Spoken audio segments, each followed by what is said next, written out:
Party के वरिष्ठ प्रवक्ताओं ने आपके समक्ष दो बात कही।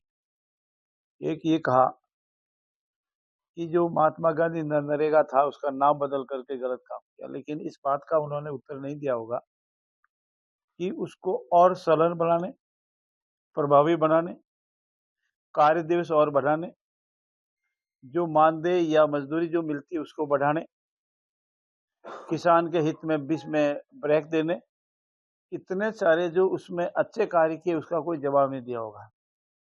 नाम बदलने की परंपराएं कांग्रेस में है, हमारा नाम बदलने से कोई ऐतराज नहीं है। और पार्लियामेंट में आदरणीय कृषि मंत्री जी ने इतने उदाहरण गिनाए कि एक ही परिवार के नाम, चाहे वो नेहरू जी हो, चाहे वो इंदिरा जी हो, चाहे वो राजीव गांधी जी हो, इनके नाम की योजना है। उन्होंने कभी भी देश के यशस्वी गृह मंत्री जो रहे इतने उनके नाम से, अन्य जो जनप्रतिनिधि रहे, स्वतंत्रता सेनानी रहे, उनके नाम से नहीं रखा। हमारी आस्था महात्मा गांधी जी में कांग्रेस से भी ज्यादा है। हमने बापू का सब जगह नाम रखा है, पर ये जो कानून था वो इतना प्रभावी नहीं था, इसलिए उसको प्रभावी बनाने, जनहित में बनाने, रोजगार को बढ़ाने, रोजगार का भुगतान सुनिश्चित करने, कार्य अवधि बढ़ाने और कृषि के समय काश्तकारों को जो परेशानी हो रही थी उन सबको ध्यान में रखते हुए सुधारात्मक कानून लाया है। इससे कांग्रेस को कोई परेशानी नहीं होनी चाहिए।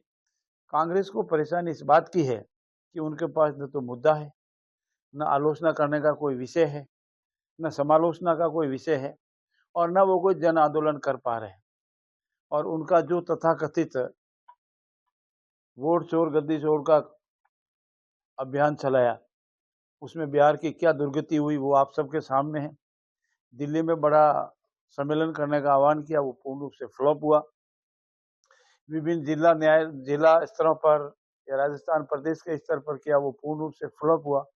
इसीलिए ये इनके इन प्रकार नकारात्मक भाव ढूंढने, अखबारों की सुर्खियों में रहने की वजह से ऐसे अनगढ़ंत बयान देते हैं, उसमें वास्तविकता कतई नहीं।